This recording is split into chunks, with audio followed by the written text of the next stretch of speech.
What if I told you there's one method that actually works for English fluency? Not grammar rules, not memorizing vocabulary lists, not forcing yourself to speak before you're ready. There's one simple way that changed everything for millions of learners. Right, and it's not what most schools teach. Exactly, Naveen. Hi, everyone. I'm Nila. And I'm Naveen. Today we're talking about comprehensible input. It's the secret that language schools don't want you to know. Now, let me ask you something. Have you ever studied English for years but still feel scared to speak? You know the grammar rules, but your brain goes blank in real conversations? Yeah, that's so common. Or maybe you've tried apps, courses, textbooks. You worked so hard, but your English still feels broken. You translate in your head, you think word by word instead of understanding naturally. It's frustrating. Here's the thing, it's not your fault. The problem isn't you, the problem is the method. Most English teaching is completely wrong. It goes against how our brains actually learn language. So, what's the right way? It starts with a scientist named Krashen. In the 1980s, he discovered something amazing. He found that we don't learn languages. By studying them, we acquire them. And there's a huge difference. Okay, what's the difference? Think about how you learned your first language. Did your parents teach you grammar rules when you were 2 years old? Did they make you memorize verb tables? No way, I just listened. Exactly. You listened to thousands of hours of language. You understood most of it, but not everything. Your brain slowly figured out the patterns. That's acquisition. It's natural. It's unconscious. It's how all humans learn language. That makes sense. Now, studying is different. Studying means learning rules, memorizing words, taking tests. It's conscious. It's forced. And here's the key. Studying can help you pass exams, but it doesn't make you fluent. Right, you can know all the rules but still freeze up when someone asks you a simple question. Exactly. That's because real fluency comes from your unconscious mind. When you hear English, you need to understand it automatically. When you speak, the words need to flow without thinking about grammar rules. So, how do we acquire English instead of just studying it? This is where comprehensible input comes in. Krashen discovered that we acquire language through input that we understand. Input means language that comes into your brain, reading and listening. Okay. But not any input works. It has to be comprehensible. That means you understand most of it, but not everything, maybe 90%. There are some new words or structures, but you can still follow the main idea. So, not too easy, not too hard. Perfect. Krashen calls this I+1. I means your current level. +1 means just a little bit harder. When your brain gets enough I+1 input, magic happens. You start to acquire new grammar and vocabulary automatically. That's amazing. But wait, what if the input is too hard, like academic articles or news reports? Good question. If the input is too hard, your brain can't process it. You don't acquire anything, you just get frustrated. It's like trying to drink from a fire hose. Too much, too fast. Yeah. And if the input is too easy, your brain gets bored. You're not challenging yourself. You don't grow. It's like doing the same workout every day. No progress. Right, so we need that sweet spot. Exactly. The sweet spot where you understand most of it, but you're still learning. Now, here's something really important. For this to work, you need to be relaxed. Stress kills language acquisition. Oh, that's interesting. Why does stress matter? Krashen discovered something called the affective filter. Think of it like a wall in your brain. When you're stressed, worried, or embarrassed, this wall goes up. Input can't get through. Your brain shuts down. I've felt that. When I'm nervous about making mistakes, I can't even remember simple words. That's your affective filter. When you're relaxed and confident, the filter is low. Input flows freely into your brain. You acquire language naturally. When you're stressed, the filter is high. Nothing gets through. So, how do we lower this filter? Great question. First, stop worrying about mistakes. Mistakes are normal. They're part of learning. Second, choose input that you actually enjoy. If you love cooking, watch cooking videos in English. If you love sports, read sports articles. That makes so much sense. When you're interested in the topic, you forget about the language. You focus on the message, not the grammar. Your brain relaxes, the filter drops, and that's when acquisition happens. This is so different from traditional teaching. Most classes focus on boring topics that nobody cares about. Exactly. They make you read about random topics and answer comprehension questions. But if you don't care about the topic, your affective filter stays high. You don't acquire anything. You just memorize facts for the test. Right, so interest is more important than difficulty level. Yes, this is huge. If you're really interested in something, you can handle more difficult language. Your brain works harder to understand because you want to know what happens next. You want to learn the information. That's why kids can understand movies that are way above their supposed level. Perfect example. Kids love stories. They want to know what happens, so they push through difficult language. They use context, facial expressions, music, sound effects. They figure it out because they care. But if you give the same kid a grammar textbook, what happens? Boredom, stress. The affective filter goes up. No acquisition. That's why textbooks don't work for most people. Okay, I'm convinced, but I have a question. When do we start speaking? Most people think speaking practice is the most important thing. This is the biggest mistake people make. They think speaking comes first, but that's backwards. Speaking is output. Output comes after input, not before. What do you mean? Think about babies again. Do they start speaking immediately? No, they listen for months and months. They build up a huge amount of input. Only then do they start making sounds. And even then, it's just single words. Yeah, they have a silent period. Exactly. Krashen calls it the silent period. It's normal and necessary. Your brain needs time to process all the input. It's building the foundation for speaking. If you force speaking too early, you create stress. The affective filter goes up. But most English classes force you to speak from day one. That's the problem. They put beginners in conversation practice. Students don't have enough input. They don't know what to say.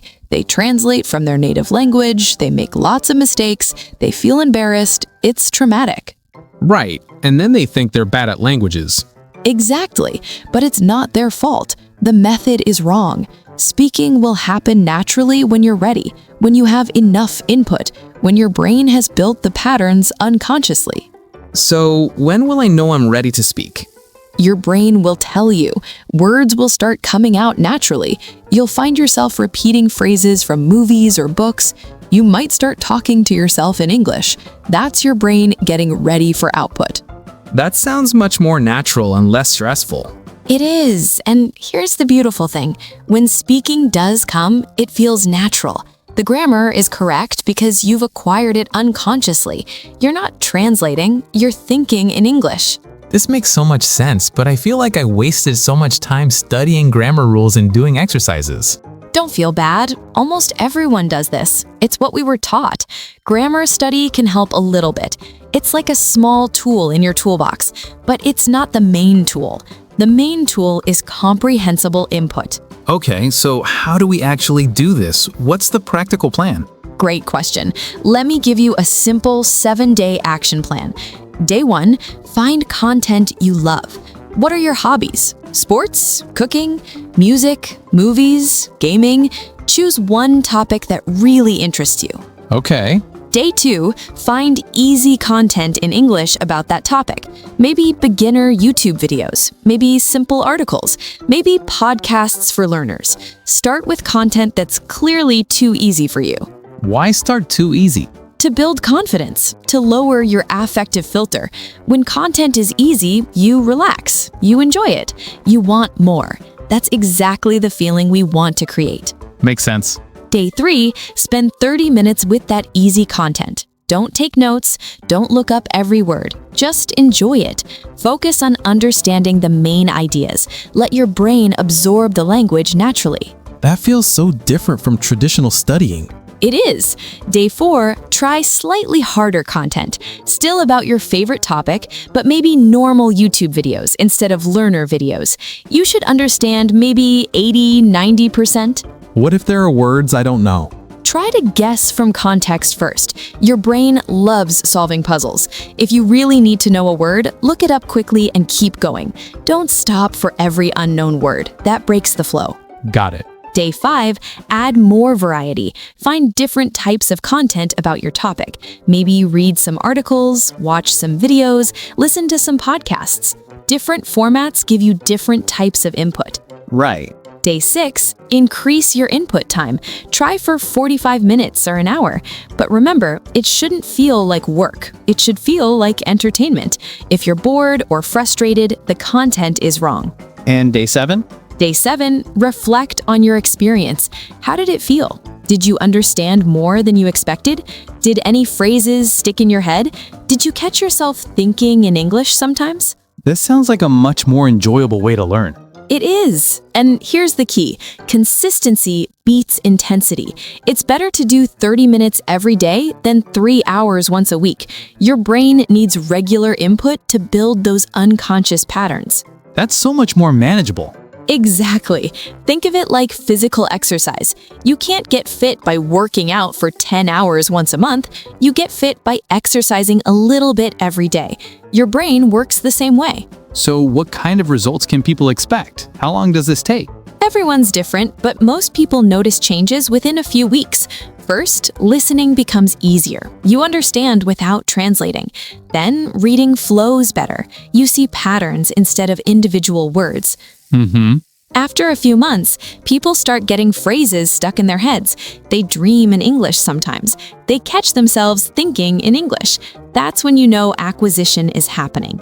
And speaking? Speaking comes when it's ready. For some people, it's after 6 months. For others, it's after a year. But when it comes, it feels natural. The grammar is already there because you've acquired it unconsciously. This is so encouraging. I feel like I've been doing everything wrong. You haven't been doing anything wrong. You were just using the wrong method. Most people use the wrong method because that's what schools teach. But now you know the right way. Before we finish, can you give us a quick summary of the main points? Absolutely.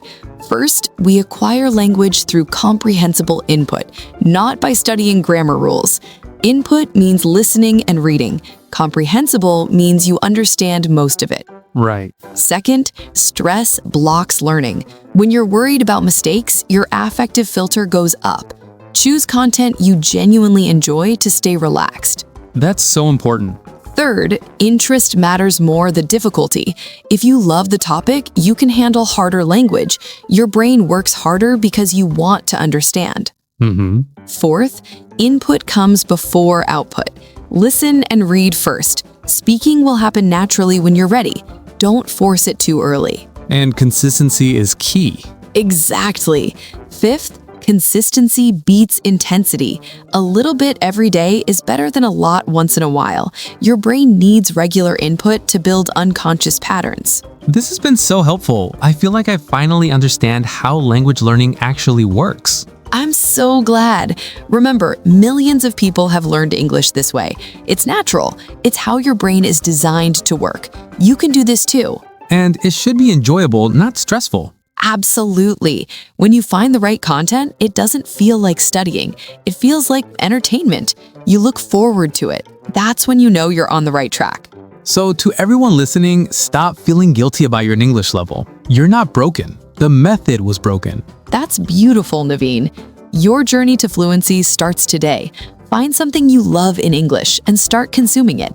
Trust the process. Trust your brain. You've got this. Thanks for listening, everyone. Remember, comprehensible input, low stress, topics you love, and consistency. That's the formula. Until next time, keep acquiring. Bye. Bye, everyone. Wait, before we end, I want to ask about something that's really confusing people. What about all the different types of English? American, British, Australian? Should learners focus on just one? Oh, that's such a good question. Here's the thing. When you're getting comprehensible input, it doesn't matter which type of English you choose. Your brain is incredibly adaptable. It can handle different accents and variations. Really? But what if I start with American English and then hear British English? Won't that confuse me? Not at all. Think about it this way. People in England watch American movies. Americans watch British shows. Australians consume content from everywhere. They all understand each other just fine. The core language is the same. That's true. I never thought about it that way. Actually, exposure to different varieties can be beneficial. It makes you a more flexible listener. But if you're just starting, it's totally fine to focus on one variety until you feel comfortable. Choose based on your goals. If you want to work in America, consume American content. If you love British culture, go with British content. Okay, that makes sense. Now, I want to ask about common mistakes. We've talked about the right way to use comprehensible input, but what are the biggest mistakes people make when they try this method? Oh, there are several big ones. First mistake, choosing content that's too difficult. People think harder means better progress, but if you don't understand at least 80 to 90%, your brain can't process it effectively. You just get frustrated and quit. Right. I see people jumping straight into news or academic content when they're still beginners. Exactly. Second mistake, stopping to look up every unknown word. It breaks the flow completely. Your brain needs to experience language in chunks, not word by word. If you stop every few seconds, you never get into the natural rhythm of the language. I used to do that all the time. I'd have a dictionary open and pause every sentence. That's so common. Third mistake, forcing active study during input time. People take notes, write down new words, try to analyze grammar. But remember, this is supposed to be acquisition, not studying. Your conscious mind needs to step back and let your unconscious mind do the work. What about the fourth mistake? Fourth mistake, not giving it enough time. People try comprehensible input for a week or two, don't see dramatic results, and think it doesn't work. But language acquisition is a slow process. You need hundreds of hours of input. The changes happen gradually, then suddenly you realize you understand so much more. That's probably the hardest part, being patient with the process. Absolutely. And fifth mistake, choosing boring content just because it's at the right level. Remember, interest trumps everything. A boring video at your perfect level is useless because your affective filter will be high. An interesting video that's slightly too hard can work wonders because you're motivated to understand. That's so true. Now, let's get practical. Can you give our listeners some specific resources they can start with today? What are your favorite sources of comprehensible input? Great question. For beginners, I love YouTube channels that specifically create content for English learners. They speak slowly, use simple vocabulary, but cover interesting topics. Channels like English with Lucy, English Pod 101, or Rachel's English are fantastic starting points. What about intermediate learners? For intermediate learners, the world opens up. You can start watching regular YouTube content about your interests. Love fitness? Watch fitness YouTubers. Into technology? Find tech review channels. The key is finding native English speakers talking about topics you genuinely care about. What about podcasts? I hear they're really good for language learning. Podcasts are incredible. They're perfect for busy people because you can listen while commuting, exercising, or doing chores. Start with interview-style podcasts because they tend to be more conversational and easier to follow. True crime podcasts are super popular because they tell engaging stories that keep you hooked. And TV shows? Netflix has so many options now. TV shows are amazing because they give you visual context. You can understand a lot from facial expressions, body language, and the setting. Sitcoms are great for beginners because they're designed to be easy to follow and use everyday language. Shows like Friends, The Office, or Modern Family are classics for a reason. What about reading? Books, news, blogs? Reading is fantastic input. Start with simple blogs about your interests. Reddit is actually amazing for this. You can find communities discussing anything you love, and the language is natural and informal. For books, young adult novels are perfect because they use simpler language but tell engaging stories. This is all so helpful. Now, I'd love to hear some success stories. Can you share examples of people who've used comprehensible input to become fluent? I think our listeners would find it really encouraging. Oh, absolutely. I love sharing these stories. One of my favorites is Maria from Brazil. She studied English in school for 8 years but could barely have a conversation. She was so frustrated that she almost gave up. Then she discovered Korean dramas with English subtitles. Korean dramas? That's interesting. How did that help with English? So Maria was obsessed with these dramas, right? She watched with English subtitles because Korean subtitles weren't available. At first, she read every word, but gradually she started listening more and reading less. The stories were so engaging that she forgot about the language and just got lost in the plot. And what happened to her English? After 6 months of watching dramas every day, Maria's listening comprehension exploded. She could understand normal speed English conversation. Words and phrases started popping into her head naturally. She became confident enough to join English conversation groups online, and within a year, she was speaking fluently, all from K-dramas. That's incredible. Do you have other examples? Oh yes, there's Ahmed from Egypt. He's a huge gaming fan. He started watching English gaming YouTubers play his favorite games. At first, he could only follow maybe half of what they said, but he was so interested in the strategies and gameplay that he kept watching for hours every day. Gaming vocabulary is pretty specialized. Did that limit him? That's what's beautiful about it. Yes, he learned gaming vocabulary first, but these YouTubers also chat about their lives, tell stories, react to things. So Ahmed was getting natural conversational English too. After 8 months, he started joining gaming Discord servers and voice chatting with English speakers. His English became so good that people thought he was a native speaker. These stories are so motivating. One more? Okay, last one. Sarah from Japan. She loved cooking, but was terrible at English. She started watching English cooking channels, Gordon Ramsay, Bon Appetit, home cooking YouTubers. The visual context made everything easier to understand. She could see what they were doing while they explained it. And she became fluent through cooking videos? She did. Within 10 months, she was commenting on videos, joining cooking forums, and even started her own English cooking blog. Now she teaches cooking classes in English to tourists in Tokyo. She turned her passion into her career, all because she followed her interests and trusted the comprehensible input process. These stories really show that the key is following your passions. Before we wrap up, I have one final question that I know a lot of people are wondering about. What if someone has no time? People always say they're too busy to consume hours of English content daily. This is such an important question. The truth is, you don't need to set aside special time for English. You need to replace activities you already do. Instead of listening to music while commuting, listen to English podcasts. Instead of watching Netflix in your native language, watch in English. Instead of reading news in your language, read in English. That's such a smart approach. You're not adding time, you're just switching the language. Exactly. Think about how much media you consume daily. Social media, YouTube, podcasts, Netflix, news articles. If you switch even half of that to English, you'll get massive input without changing your schedule. The key is making English your default entertainment language. I love that mindset. As we wrap up, what's your final message for someone who's been struggling with English for years and feels like giving up? Don't give up. Your brain is incredibly powerful and it's designed to learn languages. Every person who's ever become fluent in English started exactly where you are now. The only difference is they found the right method and stuck with it.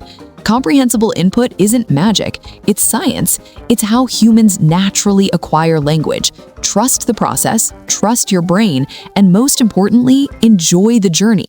When learning feels like entertainment, you've found the right path. That's beautiful. And remember everyone, start today. Find one piece of content in English that genuinely interests you and just begin. Your future fluent self is waiting for you to take that first step. Thank you so much, Nila, for sharing all this incredible knowledge with us.